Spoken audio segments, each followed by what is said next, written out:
educator and your lactation consultant. So today, panibagong aral ang ibibigay ko sa inyo. Let's say, gagawin ko ang session na to na parang nagtuturo ako ng prenatal class. Going back mga 7 years ago, I was teaching prenatal class in the community health, public health. At doon ko talaga pinofocus yung pinaka-importanting lesson na matutunan sa mga buntis, sa mga mga bagong moms, and those of you who are still struggling with some problems with breastfeeding, or kung nagpo-formula feeding kayo, you're welcome to attend my class today. So today, purely, gagawin kong parang nagtiteach ako sa inyo ng prenatal class kasi kulang na kulang, based on my observation, kulang na kulang ang kaalaman sa mga magiging nanay, sa mga buntis, when it comes to how to feed your baby, how to take care of your baby after kayo ilabas sa hospital. So this is like a prenatal preparation. At the same time, i-address ko yung pinaka-importanting bagay na kailangan yung malaman when it comes to breastfeeding. So, based on my experience, sa tagal ko nang nagiging community health nurse and lactation consultant, maraming problemang dumadating sa kliniko.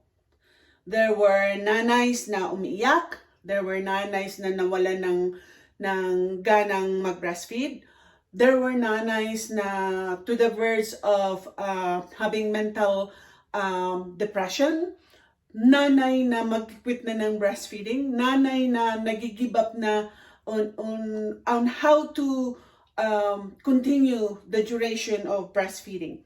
Nanay na nawala na ng pag-asa. Naranasan ko itong mga problema na ito when it comes to breastfeeding. So, tatalakayin natin ito kung ano yung pinakatatlong bagay, 3 most common problems na nangyayari sa aming breastfeeding clinic. So number 1 talaga na experience ko sa aking mga kliyente ko, isa sa pinaka number 1 na problema ay yung sore nipple. Yun talaga, after birth, diyan na yung tawag sa opisina ko, sasabihin na Nurse Alona, anong gagawin ko? My nipple is really sore, my nipple is really cracking, my nipple is really painful, etc. etc. Nipple problem talaga, ang isa sa number 1 problem na naranasan ko sa aming clinic. Bakit nangyayari ang nipple problem? Normally, as I've said this before, normally sa mga bagong nanay, if you're buntis ngayon, normally talaga, ang ating nipple is very sensitive during the 2nd to 3rd days, based on study. Kasi, first time mong nagbe-breastfeed eh. And there are sometimes too na kahit second mom ka na, hindi nangyayari sa'yo na very sensitive yung nipple mo nung first baby mo. And then suddenly, nangyayari na may second baby ka, naging sensitive ang nipple nyo. Nangyayari po yun. Gawa ng, again, it's the changes of our hormones sa ating katawan na minsan very sensitive ang ating breast and nipple. Number 2 na pinaka-most common problem sa aking clinic is cannot latch. Baby ayaw talagang mag-latch. Kahit anong gawin ni mom, kahit anong posisyon na gagawin ni mom, hindi talaga kayang mag-latch ni baby. There are so many reasons why. Number 1, birth complications sa baby. Baka may head injury ang baby. Baby is just too tired after birth. Or it's just that wrong positioning sa mommy. Or it's just that talagang yung bibig ni baby, ang bunganga ni baby, talagang hindi pa marunong maghakab or latch doon sa nipple or breast ni mom. Number 3, na most common problem na naranasan ko sa kliniko is low milk supply or lack of milk supply or talagang walang gatas. Yan ang perception kalimitan sa mga nanay when after they gave birth na wala silang nakikitang gatas. And then they lost hope. They lost that interest to breastfeed. Lalo na pag nabibigyan na ng bote sa mga nurses sa ospital, pag si baby talagang ayaw mag-latch dahil nagwo-worry na ang doktor, nagwo-worry na si nurse, na si baby at 24 hours, hindi pa rin nagpupoop. So, these are 3 of the most common issues na kailangan talagang maintindihan ng mga buntis.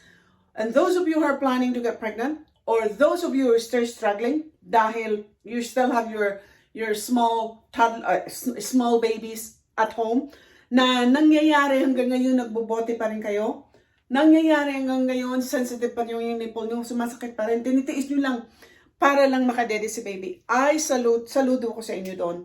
Yun sa mga nanay na kahit masakit na yung breast nila or nipple nila, continue pa rin yung breastfeeding.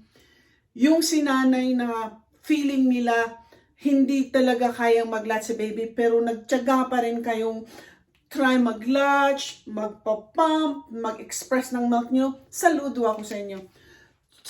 Ang mga problema, itong 3 problema na ito, may mga solusyon. Alam niyo ba ang mga solusyon nito dapat natutunan sana before you get pregnant, kung anong mga troubleshootings or mga solusyon na gagawin ninyo bago pa darating si baby. So, kaya ako ginawang kahit parang prenatal teaching or review teaching sa inyo ngayon mga nanay, dahil mangyayari at mangyayari, ulit mangyayari itong mga problema na ito, itong 3 problema na ito. Hindi ito mawawala within breastfeeding. Kaya sa worldwide survey, mababa pa rin yung rate ng breastfeeding duration up to 6 months sa mga nanay sa buong mundo. I believe umabot na ng 41% ngayon. In 2019, 39% lang sa buong mundo ang mga nanay na nag-breastfeed exclusively up to 6 months. Kalimitan, as the baby gets older, nagbabago ang behavior ng baby. Minsan, 3 months, 4 months, bigla na lang ayaw mag-latch ni baby. Minsan, 3 months, 4 months, bigla na lang sumakit yung nipple mo. Or minsan, darating ang panahon, 6 months, 7 months, nawala na yung gatas mo. Because again, the baby's behavior changes, our body changes, at maraming pinagdadaanin ang katawan natin, ang mood ni baby, ang health ni baby. Kaya itong 3 problema na ito kailangan talagang maintindihan ng mga nanay. Going back to latch, maraming mga subscriber kayo na nagme-message sa akin privately kung anong gagawin ninyo when it comes to problem na hindi talaga na kaya mag-latch ni baby. Alam nyo, paulit-ulit ko itong sinasabi sa inyo. Huwag kayong mawalan ng pag-asa na hindi talaga mag-latch si baby na to. Kahit si baby sasabihin mo, 4 months ka nang nagbobote, 3 months ka nang nagbobote, or 5 months ka nang nagbobote, and then suddenly, pagdating ni baby na si baby, nakakaupo na, nakakagrab na, nakaka-hold something na, about 6 to 7 months old, bigla na lang didede si baby sa inyo. Now, darating yun, nangyayari yun sa mga nanay na inalagaan ko, na pagdating ng 3 months, 4 months, biglang nag-quit si baby, ayaw nang mag-latch. They were fighting, minsan pino-force ni nanay, and then suddenly, bigla talagang ayaw talagang mag-latch ni baby. So, itong lagi kong sinasabi, wag na wag kayong, do not force your baby, do not fight with your baby. Dahil lalo kayong may stress, lalo si baby may stress. Just wait that time na talagang sasabihin ni baby na, nanay, para bang isi-show ng baby yung emotion ni baby na, nanay, I want to latch, I want to fall in love again with your breast.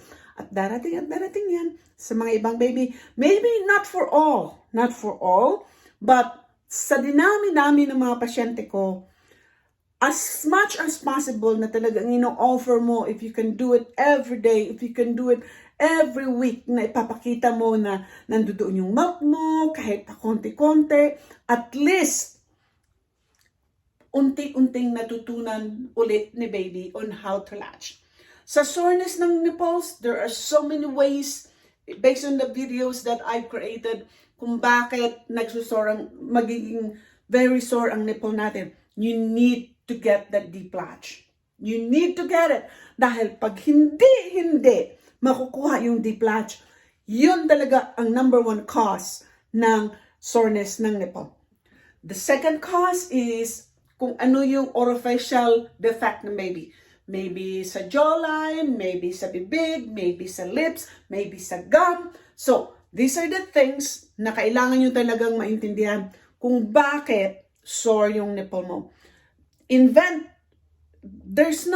Sinasabi ko before, walang perfect na posisyon at walang perfect na latch kung hindi na comfortable si baby at si mom. You can only achieve that perfect position and perfect latch kung komportable both mom and baby. Yun ang way of how you can achieve dun sa perfect latch na maiwasan yung sore nipple. Sa milk supply, Diyos ko, siguro hindi ko na mabibilang sa daliri ko yung nagawa ko sigurong video discussion about milk supply. Sa dinami-dami ng mga solusyon na lagi kong sinasabi sa mga pasyente ko, ang isa lang talaga sa most effective way na ma-increase natin yung milk supply natin is latch. Talagang breastfeed. Dahil walang katumbas ang sucking ni baby to stimulate the nerves sa ating breast and to trigger that letdown to increase your milk supply. Walang katumbas yun. Kahit sabihin nyo pang napaka-expensive yung breast pump nyo, that your breast pump works efficiently with pumping, wala pa rin katumbas yung stimulation ng bibig ng baby that can really help to increase your milk supply. So I hope itong teaching na special kong ginawa sa inyo ngayon ay para lang talagang maintindihan ninyo na may solusyon sa lahat ng problema when it comes to breastfeeding. Just make sure that you follow kung ano yung right information na binigay ko sa inyo about how to prevent soreness of nipple, how to increase your milk supply, paano nyo ma-encourage the baby to get a deeper latch. If you haven't watched some of these videos that I've created, you can go back dahil marami akong diniscuss on how to solve these 3 most important problems in breastfeeding. Soreness of nipple, the problem of latch, and low milk supply. So I hope you learned something from this video. Please stick around dahil marami pa akong ituturo sa inyo when it comes to pregnancy, breastfeeding, and bottle feeding. Maraming salamat sa mga subscribers ko, mga bago o luma man. Thank you for sticking around. Alam kong nakakatulong ako sa inyo. Please do like this video, do your comments, ask me what questions, kung ano yung gusto niyo yung tatalakayin ko when it comes to breastfeeding, formula feeding, or anything else about the growth and development of your baby. Bye for now. See you.